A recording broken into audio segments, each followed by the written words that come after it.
Je suis animateur à Maritain, en périscolaire et en extrascolaire, donc le mercredi, temps du midi et temps du soir. J'aime le contact avec les enfants et c'est ce que je veux faire toute ma vie. J'ai pu côtoyer l'ensemble des écoles meudonnaises et rencontrer les élus qui étaient en poste à l'époque, et notamment Isabelle Mort, qui était maire adjoint en charge des écoles. Et quand elle a décidé d'arrêter ses fonctions d'élu, Hervé Marseille m'a demandé en 2008 de rejoindre son équipe. C'est ainsi que mon aventure au service des écoles meudonnaises a pleinement commencé en 2008. Alors, ce qui me plaît exactement dans ce métier, c'est le contact avec les enfants, de voir les enfants grandir. Par exemple, sur un an, on peut voir que l'enfant a un tel comportement le 1er janvier et un autre comportement le 31 décembre. Et ça, c'est en partie grâce à nous. J'aime observer les relations entre enfants, par exemple, qui ne se connaissent pas à 8 heures et qu'au final, à 18 heures, deviennent copains ou même avant, et pouvoir participer à la pédagogie de l'enfant. Le temps de l'école, ce n'est qu'un temps, c'est un tiers du temps de l'enfant quand on regarde sur une année globale. Le reste du temps, c'est du temps péri-extrascolaire où il y a un besoin d'accompagner ces enfants, un besoin d'accompagner les familles et de travailler avec les directeurs d'école, les équipes enseignantes pour essayer de leur apporter toutes les ressources que contiennent la ville pour qu'ils puissent exercer pleinement leur mission d'apprenant au service des enfants. C'est ce qui m'a motivée et ce qui continue à me motiver aujourd'hui. De 10h à 11h30, on va leur proposer des activités sportives, manuelles ou expressives. On leur laisse le choix. Dans l'expressif, par exemple, il y aura les jeux musicaux où l'enfant peut s'exprimer par de la danse. Comme jeu sportif, on a par exemple la balle américaine. On a aussi des activités manuelles où l'enfant peut exprimer sa créativité. À 16h, c'est le goûter. De 17h à 18h30, les parents peuvent venir chercher leurs enfants. Toujours en temps informel, les enfants peuvent faire soit une activité qu'un animateur, soit faire des jeux de société ou faire ce qu'ils ont envie de faire.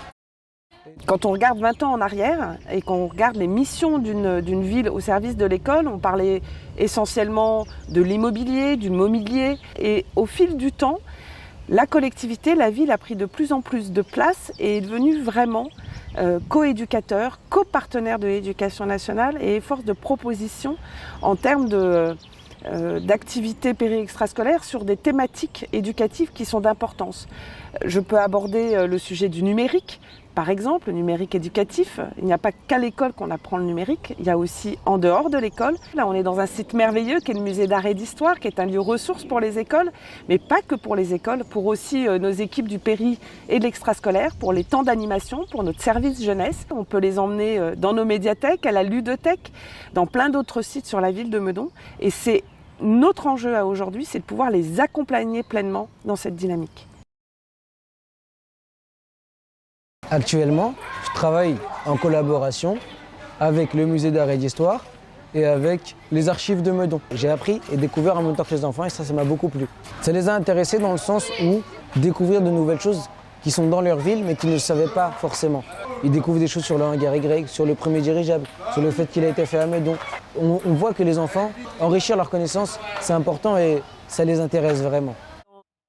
Les projets qui me viennent à l'esprit sont deux projets qui sont relativement récents. Le premier, ça a été un partenariat entre le musée d'art et d'histoire et l'accueil de loisirs Perrault-Brossolette, où les enfants sont venus exprimer leur art et ont fait une exposition ici au musée d'art et d'histoire. On a mis en avant leurs œuvres. Le second projet qui me vient à l'esprit, qui était de faire écrire par des enfants de CP et CM1, de retranscrire un livre en braille. Pendant 6 mois, ces enfants ont travaillé et ont appris à écrire le braille. Résultat d'un petit volume, d'un petit livre, ils en ont sorti 6 volumes de pages écrites en braille. Et ça, je trouve que c'est absolument extraordinaire, cet engagement de nos équipes au service des autres et à la compréhension de l'autre. J'ai déjà eu à m'occuper d'enfants autistes ou etc. Et je trouve que c'est bien dans l'enfant parce que par exemple, des enfants non porteurs de handicap qui ne vont pas savoir ce que c'est par exemple un enfant autiste ou quoi. Et par exemple, ce que je trouve intéressant, c'est que les enfants non porteurs de handicap vont aller vers lui pour l'aider ou etc. Ou même en apprendre plus sur lui ou sur ce qu'il fait ou comment ça se fait qu'il soit comme ça ou comme ça. Et je trouve que c'est important pour l'enfant d'apprendre et de découvrir qu'il y a tout type d'enfants. Et oui, le rapport avec l'enfant, il a vraiment bien évolué, je trouve. Tu vas jouer avec eux, tu vas te dire « Ah ok, lui, il se comporte comme ça ». ok, donc je vais plus avoir cette approche-là, ou avec l'autre enfant, je vais avoir peut-être une autre approche. Je leur demande comment ça va, comment tu t'appelles, comment sont passées tes vacances. Et le fait qu'ils se confient à toi, c'est important parce qu'il y a cette confiance qui se lie et je trouve que c'est important. Je pense que la grande différence, notamment sur les 20 dernières années, c'est que cette cloison entre l'école et le reste du monde, et plus particulièrement avec les collectivités et ce qui existe sur les collectivités en termes d'offres éducatives, c'est que ce mur est en train de disparaître au fil du temps. Il y a une porosité entre ces deux mondes, ce qui permet vraiment de pouvoir travailler ensemble et d'avoir une compréhension des deux côtés. Et ce qui a sans doute aidé à passer ce cap, c'est cette fameuse réforme de rythme scolaire. Le fait d'être obligé de travailler avec l'éducation nationale et de réorganiser nos temps péri et extrascolaires, ça a permis de créer ce lien fort entre le scolaire et le péri et l'extrascolaire.